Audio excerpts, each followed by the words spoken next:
We always want to drink beer out of a glass because beer has a sound to it, just like a taste, and beer is carbonated. And we need to release that carbonation into a glass. What beer foam can do in your belly? So when you go out, you might see a beer poured like this, where the server's only goal in the life is to not let any of that CO2 out of the beer.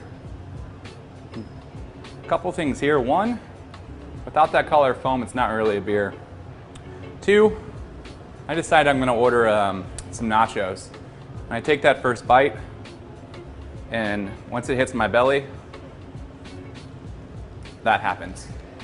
So there's about 2.5 bottles of CO2 in this beer that weren't released in the glass. That's 100% what's going on in my stomach if the beer's not poured properly. Now you think, wow, every time I have beer, I get really bloated. And that's what's going on.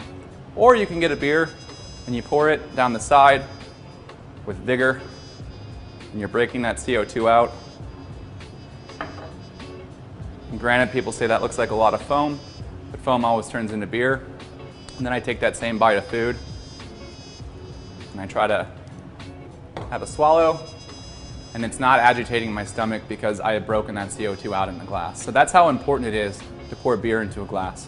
In this foam is where we're going to taste the sweetness of the malt and the bitterness of the hops, but really it's going to protect the integrity of that aroma that's underneath the foam through each sip.